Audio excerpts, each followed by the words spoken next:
Heat 3. Well, you've only got to make one mistake in a derby between Coventry and Cradley. You can see Knudsen going past Alan Grahame, who made a little bit of a hash of entry to that corner. Now watch Phil Collins up front in white, because he pulls a horrendous full locker, and all Knudsen really needs to do is to keep his line going as Collins loses momentum, and Knudsen showing that who dares wins, goes around the outside of both the Cradley pairing in a crucial manoeuvre in heat number 3.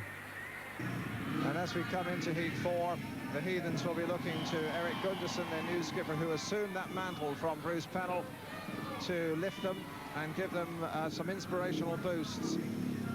One senses perhaps Eric hasn't been quite so consistent or quite so explosive this year as in past years, but maybe the responsibility of being the skipper is weighing a little heavily, but he's still a very, very fine rider.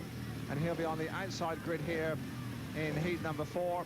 We look at the Coventry rider coming into the action for the first time. He is the rider in the red helmet colour on the inside, Gary Googy, this very tough, nuggety Australian of Maltese extraction, who has assumed a heat leader role here at Brandon and performed nobly for Australia in the World Pairs Final, where here and Billy Sanders, quite frankly, were a little unlucky to lose the title. So you'll get no gifts from Gary Googy, a really tough lad who puts himself around at the first corner. Have a look at the lineup. Googy on the inside. Next to him, Peterson, Jan Peterson, didn't score first time out for Cradley. He's in yellow and black. Kevin Hawkins, who had a second place in Heat 2, he's in grid 3 in blue. And on the outside, Eric Gunderson in white. Nothing in it at all. 9-9 to score. This is Heat number 4.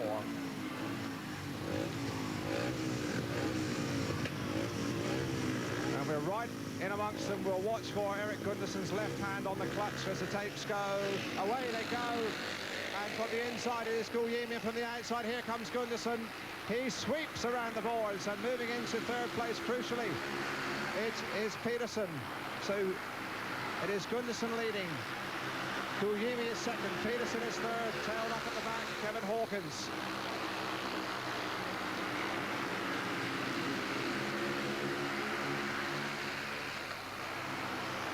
Well, a very large contingent of Heathens fans here. Now beginning to sense that their side could get their noses in front here. Gunderson looking immaculate, in complete control of heat number 4. Second place Googy, striving to get on terms with him, but making no inroads at all as they move into the last lap.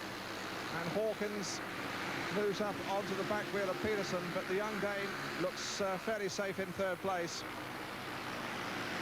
Over the line goes Gunderson, and Cradley move into the lead by 2 points. He wins it. Second place Googy, third place was Peterson. And so the unbeaten Heathens now in front by 2 points. Well, there's more than just money in Speedway, as you can see, judging by the talent around the pits there. It's better than being a pop star. And some very pretty girls there getting a glimpse of their idol at very close range. Oh, look out, Gladys, here come those nasty bikes. Well, there is the focal point of much of the feminine attention here at Brandon. Tommy Knudsen in red, a most impressive race winner from the back in his opening ride. And now with Coventry trailing by 2 points, I'll be looking to Knudsen's brilliance to pull them back on terms in Heat 5. Let's have a look across the lineup. On the inside in yellow and black, Lance King for Cradley. Next to him we have Tommy Knudsen in red. Grid 3 has Simon Wigg in the white helmet colour, who had a second place first time out.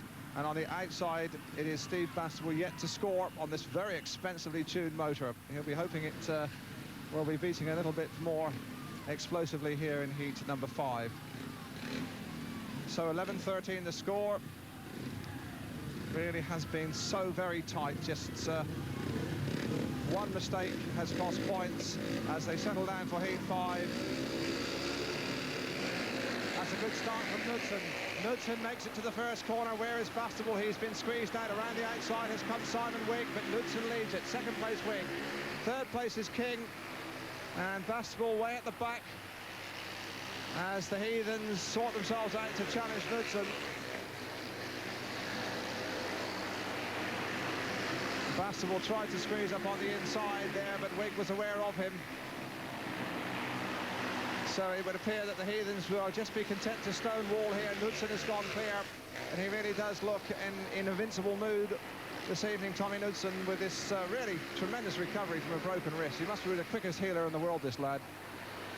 Now, Bastable still trying as they come into the last lap, but the Heathens seem to be well aware of his presence and well able to contain it. I'll be happy with this. I'll just sit back here in second and third place, Cradley, knowing that a divided heat here will mean there's still 2 points in front overall. Knudsen wins it. Second place on the line, King. Third place, Wig. Bastable nowhere. Still the Heathens, 2 up. Well, there is the score, and we have now had 5 heats. The Heathens hanging on in there, just 2 points in front. They have 16 now. Coventry, as you see, have 14. And we move on to heat number 6, which is really a little bit more like High Street Copenhagen than Brandon Stadium, Coventry. 4 Danes, 2 from each side. We have got on the inside the somewhat unlucky Sam Nicolaisen, who is still grumbling a little about the justice meted out to him in Heat 1 when it did look to all intents and purposes, although he got a shove when he went down. He's on the inside. Next to him in yellow and black, Peter Rawn, who looked a resourceful race winner first time out. Grid 3 will have the daddy of them all, Dane-wise, Ole Olsen. And on the outside, Eric Gunderson in white, the Cradley skipper, who steered his side happily into the lead with a race win in his first ride. So really, it's Ole Olsen, and really all 3 of these riders in here with him might be described as his prodigies. So it is the very lively old hen with 4 not-so-cheap chicks here.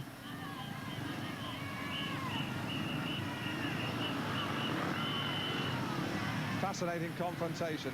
Can the pupils contain and beat the master? There's the lineup, as you can see, the scores with the Heathens in front by 2 points. Both the Cradley Danes here won their opening ride, so obviously are on form. Can Olsen split them, contain them, beat them? Let's see, heat 6.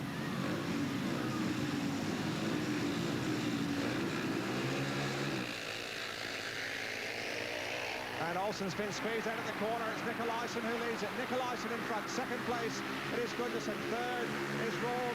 And Ole Olsen got really squeezed out and trying the outside run and gets really left on the bottom corner here. And Brandon, so Nicolaisen leads. And it is the pupils showing the teacher the way home at this moment. And that really is a surprise.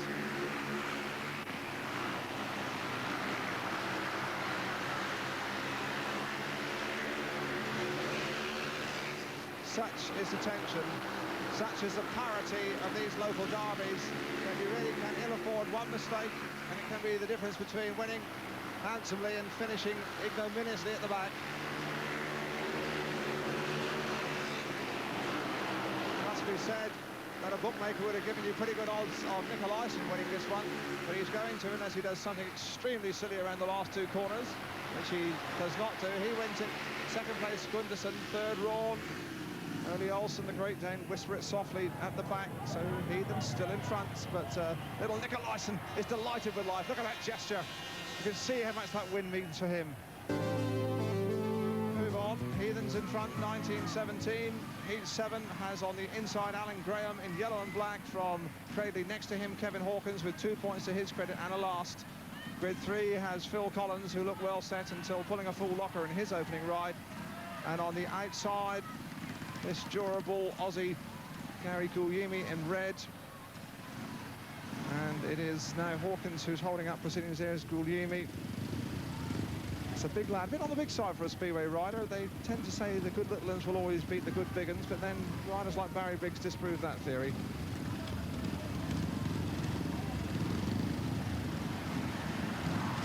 Grahame on the inside then, next to him Hawkins. Grid 3, Phil Collins, on the outside Googy. The score, 17 Coventry, 19 Cradley. There's the throttle hand, you can see the twist grip, you can see the ignition cut out there, that piece of cord, which in theory should cut out the engine if the rider parts company with the bike. Here we go, heat 7, away we go into the first corner, and Googy and Grahame hit the corner in front. Googy leads it. Grahame is right beside him there in third place. Crucially, it is Hawkins and Collins at the back, and Collins comes roaring around the bottom turn and gets around the outside of Hawkins. And now Grahame is up there challenging boldly on Googy. Googy's out where the dirt is, and it's really thrilling stuff. About a length between them, neither again giving anything away. Gary Googy just really must watch his inside, because Grahame's up inside him again, and again he's tried to close him down, and Grahame might just have got the drop on him here. Yes, he has, and it really was ruthless speedway, neither giving an inch away, and Googy's in trouble, and now has Phil Collins, and this is an important race for Cradley, because at one stage it looked like they might take a 4-2 deficit, and now Googy's having to struggle to contain Phil Collins on the last lap, and Collins, we know, will have a real go this time, locking back. Will he get the drop on him coming up to the line? Not quite. Grahame wins. Second place Googy, third place Phil Collins. But a vitally important heat from the Heathens, who looked at one stage to be on the receiving end, who reversed that and moved now further in front by 4 points. Alan Grahame, that must be a very important win for Cradley, and what a way you did it.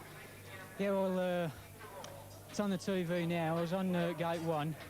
Coming to the corner now, it was on the inside, and Gary Googy came round me in the dirt, got a good run, and as you can see, he's in front of me.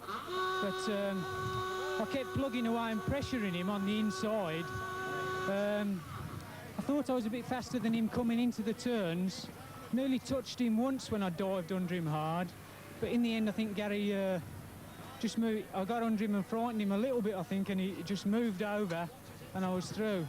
So I got level with him up the straight, got under him, he's hit this corner, and just got the drive coming out and just squeezed to the front. And like you say, it was a vital part of the match for Cradley. We're now 4 points in front, so I'm pleased about that. Every point counts at this stage, Gareth.